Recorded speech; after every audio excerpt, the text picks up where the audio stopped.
مال مویشی، انعام جنہیں ہم کہتے ہیں، 4 قسمیں ہیں نا انعام میں، اونٹ، اونٹنی، گائے بیل، بکرا بکری اور دمبا بھیڑ، ان میں زکوٰۃ، ان کی زکوٰۃ کے حوالے سے نص ہے۔ شرائط کیا ہیں؟ ایک تو یہ نصاب کو پہنچیں، دوسرا سال، اور تیسرا ایک اور شرط ہے جس کو کہتے ہیں کہ یہ سائمہ ہوں، یعنی چرنے والے، ٹھیک ہے، چرنے والے ہوں۔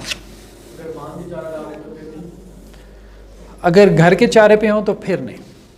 ائمہ ثلاثہ کے نزدیک پھر زکوٰۃ نہیں ہے۔ ائمہ ثلاثہ سے مراد امام ابو حنیفہ، امام شافعی، امام احمد کے نزدیک اگر گھر کی خوراک پہ ہوں تو پھر زکوٰۃ نہیں ہے۔ اگر جیسے وہ ہم اپنی زبان کہتے ہیں باہر سے چرائی کرواتے ہیں، وہ کہتے ہیں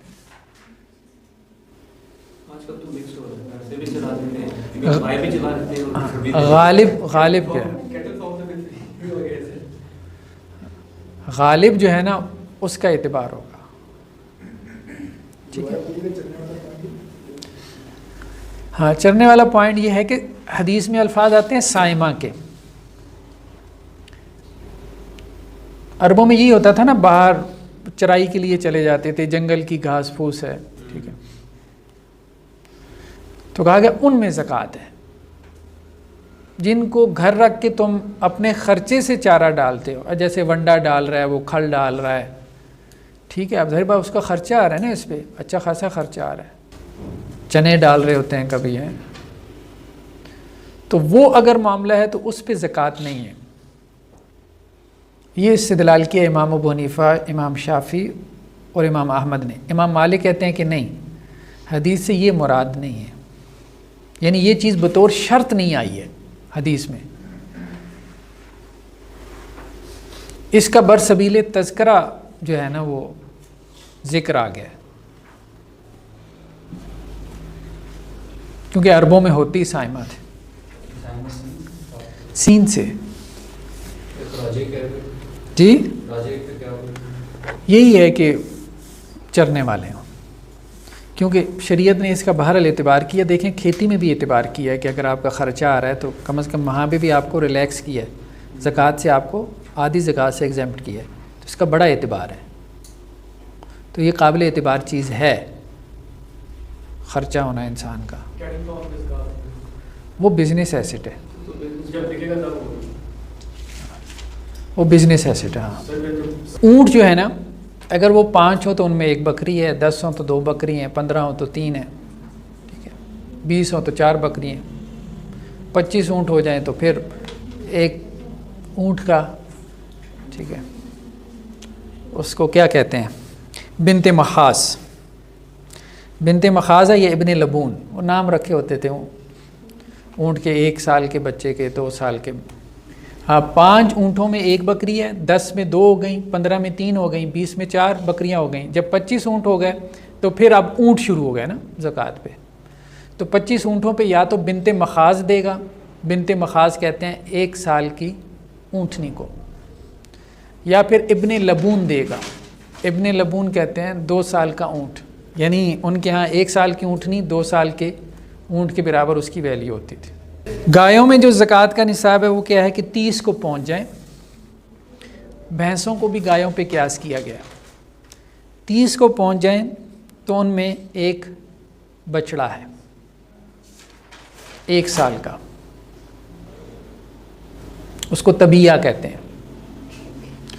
جب 40 ہوں تو ان میں مسنہ ہے، 2 سال کا بچڑا ہے، اسی طرح پھر 60 پہ جا کے بکریوں میں کیا ہے 40 کے اوپر زکوٰۃ ہے، یعنی 40 بھیڑیں بھی اسی پہ قیاس کیا گیا، 40 بکریوں پہ 1 بکری ہے۔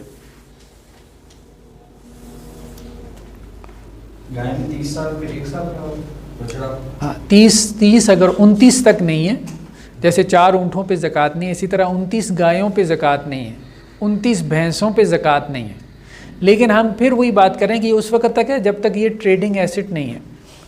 کسی گجر نے 25 بھینسیں رکھی ہیں، وہ تو ماشاءاللہ کتنا کما لیتا ہوگا اسے،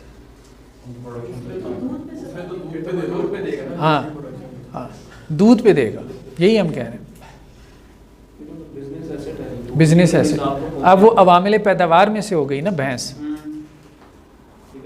ٹھیک ہے. تو اگر اس نے فارمنگ کے لیے جیسے گائے وغیرہ رکھی ہیں, ٹھیک ہے, اور ان سے وہ دودھ پروڈیوس کر رہا ہے, تو پھر اب دودھ کے اوپر زکوٰۃ ہے. جیسے اب دودھ کی کمپنیاں مطلب عام طور پہ اسی قسم کے فارمز وغیرہ سے لیتی ہیں نا, دودھ کلیکٹ کرتی ہیں. تو وہ اگر نصاب کو نہ بھی پہنچیں تو پھر بھی ان کے اوپر بزنس ایسٹ ہونے کی وجہ سے زکوٰۃ ہوگی, یا عوامل پیداوار ہونے کی وجہ سے زکوٰۃ ہوگی. یا اگر کسی نے بکرے اور بکریوں کی خرید و فروخت کا کاروبار کیا, مطلب فارمنگ اس لیے کی ہے کہ جی بکریاں خرید لیں, بکریاں بیچ دیں, بکرے خرید لیے, بکرے بیچ دیے, گوٹ فارمنگ کر رہا ہے کوئی بندہ, تو اب یہ بزنس ایسٹ ہے, اب اس کے اوپر زکوٰۃ ہوگی. تو گدھے گھوڑے جو ہے ان پہ بھی زکوٰۃ نہیں ہے, لیکن یہ ہے کہ اگر تجارت کے لیے رکھے ہوں تو پھر زکوٰۃ ہے. 40 کے اوپر ایک ہے, 121 پہ پھر دوسری ہو جائے گی, یعنی 120 تک ایگزیمپٹ ہے, 121 پہ دوسری ہو جائے گی, 201 پہ تیسری ہو جائے گی, پھر اس کے بعد ہر 100 کے اوپر ایک. تو پولٹری فارم میں بھی یہی ہے کہ آپ اس کو بزنس ایسٹ کے طور پہ لیں گے, ٹھیک ہے.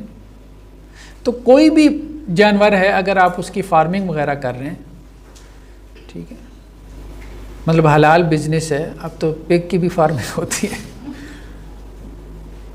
لوگوں نے کتوں کے فارم کھولے ہوئے ہیں,